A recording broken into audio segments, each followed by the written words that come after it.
ರಾಯ್ ಆತ್ಮಹತ್ಯೆ ಕೇಸ್ ತನಿಖೆಗೆ ಇದಾಗಲೇ ಎಸ್ಐಟಿಯನ್ನ ಫಾರ್ಮ್ ಮಾಡಿದ್ದಾರೆ. ಎಸ್ಐಟಿ ತನಿಖೆಗೆ ನೀಡಿದ್ದಾರೆ ನಗರ ಪೊಲೀಸ್ ಆಯುಕ್ತರು. ನಗರ ಪೊಲೀಸ್ ಆಯುಕ್ತ ಸೀಮಂತ್ ಕುಮಾರ್ ಸಿಂಗ್ ಆದೇಶವನ್ನ ಹೊರಡಿಸಿದ್ದಾರೆ.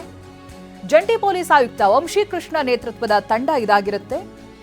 ಹಾಗೆ ಇದೇ ಟೀಮ್ನಲ್ಲಿ ಕೇಂದ್ರ ವಿಭಾಗ ಡಿಸಿಪಿ ಅಕ್ಷಯ್ ಇರ್ತಾರೆ. ಹಲಸೂರು ಗೇಟ್ ಠಾಣೆಯ ಎಸಿಪಿ ಸುಧೀರ್ ಅವರು ಕೂಡ ಇರ್ತಾರೆ.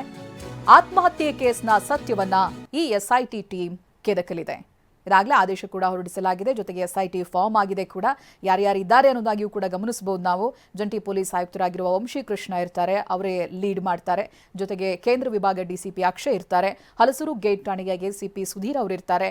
ಈ ರಾಯ್ ಆತ್ಮಹತ್ಯೆ ಕೇಸಿಗೆ ಸಂಬಂಧಪಟ್ಟ ಹಾಗೆ ಸತ್ಯಾಸತ್ಯತೆ ಏನು ಅನ್ನೋದನ್ನ ತನಿಖೆ ಮೂಲಕವಾಗಿ ಬಯಲು ಮಾಡೋರಿದ್ದಾರೆ. ಪ್ರತಿನಿಧಿ ಕಿರಣ್ ಇದಕ್ಕೆ ಸಂಬಂಧಪಟ್ಟ ಹಾಗೆ ಮಾಹಿತಿಯನ್ನ ಕೊಡ್ತಾರೆ. ಕಿರಣ್, ಈ ರೀತಿಯಾದಂತಹ ಪ್ರಕರಣಗಳನ್ನ ಬಹಳಷ್ಟು ನೋಡಿರ್ತೀರಿ. ಸೊ ಎಸ್ಐಟಿ ಫಾರ್ಮ್ ಆಗಿದೆ ಅಂತ ಹೇಳಿದ ತಕ್ಷಣವೇ ವಾಟ್ ನೆಕ್ಸ್ಟ್? ಪ್ರಾರಂಭಿಕ ಹಂತ ಪ್ರಾಥಮಿಕವಾಗಿ ಯಾವ ರೀತಿಯಾಗಿರುತ್ತೆ? ಜೊತೆಗೆ ಈ ಎಸ್ಐಟಿಯಲ್ಲಿ ಯಾರ್ಯಾರಿದ್ದಾರೆ ಅನ್ನುವಂಥ ಡೀಟೇಲ್ಸ್ ಅನ್ನ ಕೊಡೋದಾದ್ರೆ ಕಿರಣ್.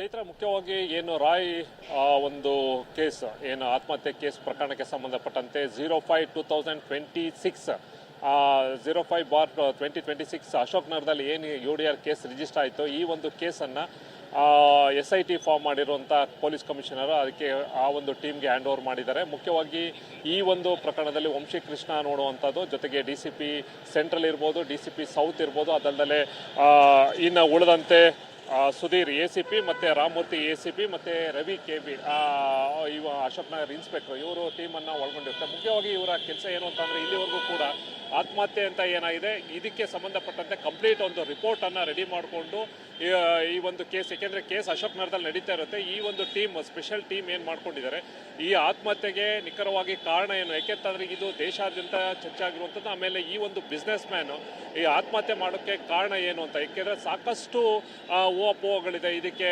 IT ರೈಡ್ ಮಾಡಿದ ಸಂದರ್ಭದಲ್ಲಿ IT ಅವರ ಅಧಿಕಾರಿಗಳ ಕಿರುಕುಳದಿಂದ ಈತ ಆತ್ಮಹತ್ಯೆ ಮಾಡಿಕೊಂಡ ಅಂತ ಇಲ್ಲಿಯ ರಾಜ್ಯ ಸರ್ಕಾರದ ಕೆಲ ಮುಖಂಡರು ಕೂಡ ಆರೋಪ ಮಾಡ್ತಾ ಇದ್ದಾರೆ. ಇದಲ್ಲದೆ ಕೂಡ ನಿಜವಾಗ್ಲೂ IT ಅಧಿಕಾರಿಗಳು ಕಿರುಕುಳ ಕೊಟ್ರ, ಯಾಕೆಂತಂದರೆ ಈವನ್ ಕಂಪ್ಲೇಂಟಲ್ಲಿ ಕೂಡ ಏನು ಅವರ ಮನೆಯವರು ಅದರ ಏನು ಮ್ಯಾನೇಜರ್ ಕಂಪ್ಲೇಂಟ್ ಕೊಟ್ಟರೆ ಅಲ್ಲಿ ಎಲ್ಲೂ ಕೂಡ IT ಅಧಿಕಾರಿಗಳ ಕಿರುಕುಳ ಅಂತ ಮೆನ್ಷನ್ ಮಾಡಿಲ್ಲ. ಆದರೂ ಕೂಡ ಸಾಕಷ್ಟು ಈಗ ಆರೋಪ ಮತ್ತೊಂದಷ್ಟು ಕೇಳಿ ಬರ್ತಾ ಇರೋದ್ರಿಂದ ಈ ಕಂಪ್ಲೀಟಾಗಿ ಸಮಗ್ರವಾಗಿ ತನಿಖೆ, ಯಾಕೆಂತಂದ್ರೆ ಈಗ ಎಲ್ಲೂ ಕೂಡ ಸೂಸೈಡ್ ನೋಟ್ ಇಲ್ಲ.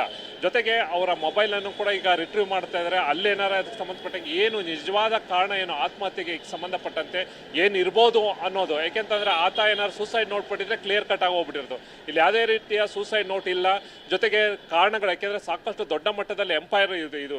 ಹಾಗಾಗಿ ಇಲ್ಲಿ ಒಂದು ವರದಿಯನ್ನು ಅವರು ರೆಡಿ ಮಾಡಬೇಕಾಗುತ್ತೆ. ನಂತರ ಅದಕ್ಕೆ ಪೋಸ್ಟ್ ಮಾರ್ಟಮ್ದು ಒಂದು ಕಡೆ ಆಯಿತು ಅಂತಂದರೆ ಅವ್ರು ಟೆಕ್ನಿಕಲ್ ಎವಿಡೆನ್ಸ್ ಅಂತ ತಗೋಬೇಕಾಗುತ್ತೆ. ಜೊತೆಗೆ ಅವರ ಬಿಸ್ನೆಸ್ಸಲ್ಲೇ ಆಗ್ತಾ ಇರುವಂಥ ಟ್ರಾನ್ಸಾಕ್ಷನ್ಸು, ಆಮೇಲೆ ಏನಕ್ಕೆ ಈ ಒಂದು ಕಾರಣ, ಬೇರೆ ಇದಲ್ದಲ್ಲೇ ಹೊರತುಪಡಿಸಿ ಮತ್ತೆ ಯಾವುದಾದ್ರೂ ಕಾರಣಗಳಿದೆಯಾ, ಎಲ್ಲವನ್ನೂ ಕೂಡ ಅವರು ಸಮಗ್ರವಾಗಿ ಒಂದು ತನಿಖೆ ಮಾಡಿ ಒಂದು ರಿಪೋರ್ಟನ್ನು ರೆಡಿ ಮಾಡಿ ಕಮಿಷನರ್ಗೆ ಹ್ಯಾಂಡ್ ಓವರ್ ಮಾಡ್ತಾರೆ. ಮುಂದಿನ ಹಂತದಲ್ಲಿ ಯಾರು ಇದಕ್ಕೆ ಸೂಸೈಡ್ಗೆ ಯಾರ ಕಾರಣ ಇದ್ದಾರೋ, ಅಥವಾ ಅವರೇ ವೈಯಕ್ತಿಕವಾಗಿ ಅಥವಾ ಫೈನಾನ್ಷಿಯಲ್ ಇರುತ್ತೋ, ಅಥವಾ ಬೇರೆ ಇನ್ಯಾವ ಕಾರಣಗಳಿದ್ದಾವೋ ಎಲ್ಲವನ್ನೂ ಕೂಡ ತನಿಖೆ ಮಾಡಿ ಅಂತಿಮವಾಗಿ ಒಂದು ರಿಪೋರ್ಟನ್ನು ಕೊಡ್ತಾರೆ. Chaitra, okay, thank you Kiran ಮಾಹಿತಿಗಾಗಿ.